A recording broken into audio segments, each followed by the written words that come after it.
Salut la compagnie, bienvenue et merci aux nouveaux abonnés qui nous ont dernièrement rejoints. Nous sommes Suki et Alfred, premier couple true crime français. Aujourd'hui, les choses changent et vous serez notre nouvelle recrue au sein de la Crime Academy. La Crime Academy, qu'est-ce que c'est? Une académie où, durant votre formation, nous vous présenterons différents dossiers de criminels, de tueurs en série et de meurtriers ayant frappé à travers le monde. Le cours d'aujourd'hui portera sur Donald Henry Gaskin dit Pee-wee, un tueur en série dont l'œuvre tristement macabre a duré près de 30 ans. Pédophile, cannibale, meurtrier, tortionnaire, Pee-wee représente 1,57 m et 59 kg de cruauté et de colère. Nous diviserons le dossier Pee-wee en plusieurs parties. Et aujourd'hui, on vous présentera son enfance. Installez-vous confortablement, éteignez vos lumières et surtout, vérifiez que votre porte est bien fermée.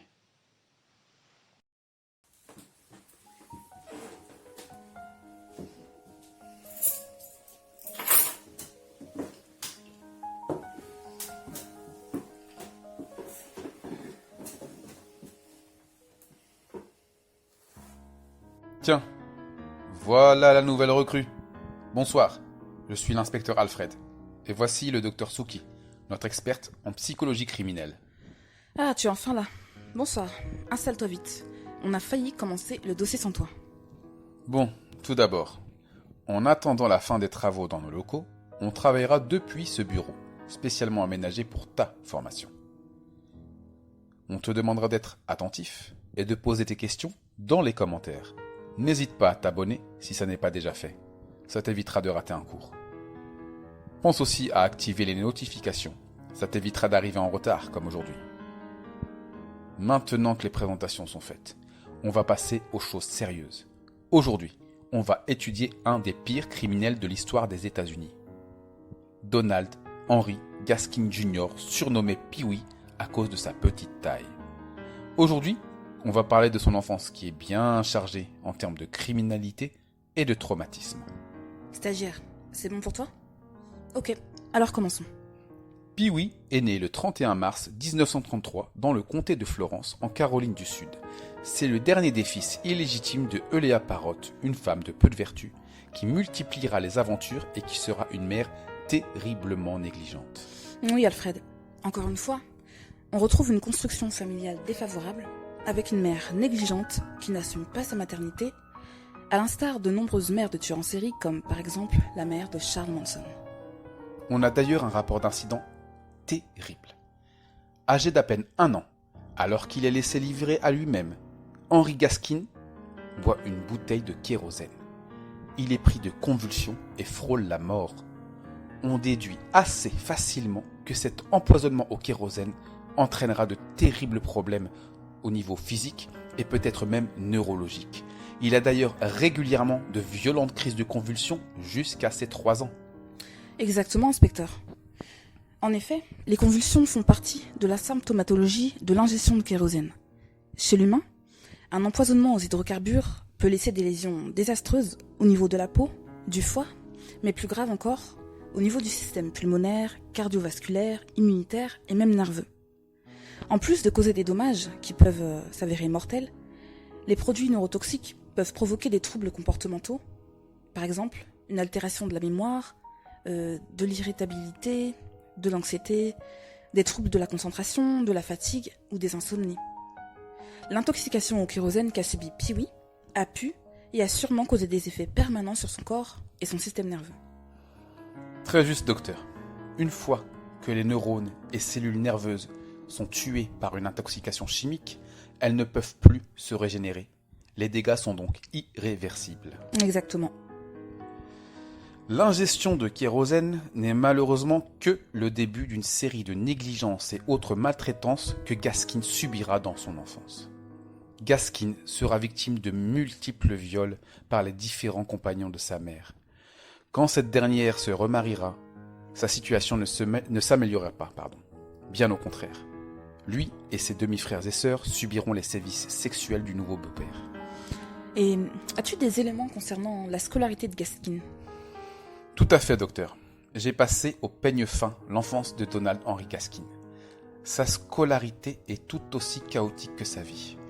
Dès l'école primaire, il a un comportement violent et ses résultats sont médiocres. Il est souvent victime de moqueries et brimades de ses camarades à cause de sa petite taille et il est aussi impliqué régulièrement dans des bagarres dans la cour de l'école. Inspecteur Alfred, je te coupe, mais on rappelle surtout, pour toi stagiaire, qui n'a pas connaissance du dossier, que Donald Henry Gaskin souffrait d'un retard de croissance. Pour te donner une idée, adulte, Gaskin mesurait seulement 1,57 m et pesait environ 59 kg. Malgré tout, il est bagarreur, violent. Gaskin commence très jeune sa carrière de criminel. Il commet de nombreux vols et cambriolages. Il est renvoyé de l'école à l'âge de 11 ans et trouve un petit job à mi-temps en tant que mécanicien. C'est dans ce garage qu'il fait la connaissance de ses premiers complices. 2 jeunes garçons, eux aussi en perdition, Danny et March. Ils formeront un groupe de délinquants qu'ils nomment eux-mêmes Trouble Trio. Ensemble, ils commettent des crimes de plus en plus graves. Braquage, cambriolage. Malgré leur jeunes âges, ils sollicitent des prostituées et commencent à violer de jeunes garçons qu'ils menacent de mort pour que ces derniers gardent le silence. Le trio pousse le vice et les membres de leur propre famille n'échappent pas à leur cruauté. Ils violent ensemble la petite sœur de March. Ils sont surpris en flagrant délit par les parents de la victime et la police. Ils sont sévèrement battus. Après cet événement, March et Danny quittent la ville et laissent Gaskin seul. On peut observer, à travers ces agressions sexuelles de jeunes garçons, une reproduction des sévices que Gaskin a lui-même subis plus jeune. Malheureusement, les conséquences des abus sexuels chez l'enfant peuvent prendre cette forme. On constate souvent, mais toutefois pas de façon systématique, que l'enfance des tueurs en série est parsemée d'épisodes de maltraitance et ou d'agressions sexuelles. On retrouve aussi chez les garçons ayant été victimes d'abus une tendance à l'homosexualité, avec parfois des passages à l'acte et des agressions sexuelles. En 1946, Pee-wee, âgé de 13 ans, cambriole la maison d'une de ses connaissances. Cette dernière le surprend en plein méfait. Il n'hésite pas à saisir la hache qu'elle tenait dans ses mains. Lui assène un coup sur le bras, puis sur la tête. Il la laisse pour morte et quitte le domicile de sa victime. Elle s'en sort, miraculeusement. Il est alors condamné pour agression avec arme, avec l'intention de donner la mort. Étant donné qu'il est mineur, il est envoyé en maison de correction jusqu'à ses 18 ans. Dans cette maison de correction, il subira de multiples viols en réunion par des adolescents plus âgés que lui. Il deviendra l'objet sexuel de plusieurs chefs de gangs adolescents pour obtenir leur protection. Pee-wee s'évade de nombreuses fois de cet établissement. Lors de l'une de ses évasions, il trouve un travail dans une fête foraine itinérante. Il y épouse une fille de 13 ans et décide ensuite de se rendre et de retourner à la maison de correction afin d'effectuer la fin de sa peine. Il sort en 1951, alors âgé de 18 ans, et s'apprête à devenir l'un des pires tueurs en série de l'histoire. Pédocriminel, cannibale, tortionnaire.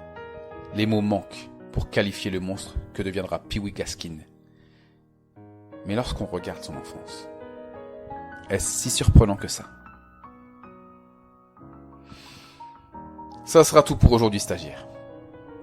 Le prochain cours concernera sa vie de jeune adulte et ses premiers meurtres. Autant te dire qu'il faudra avoir le cœur très bien accroché. Stagiaire, j'espère que tu as pris des notes et que tu seras à l'heure lors du prochain cours. Si tu as des questions, tu les déposes dans la section commentaires en bas. Et n'oublie pas de t'abonner et d'activer les notifications pour être sûr de ne rien rater.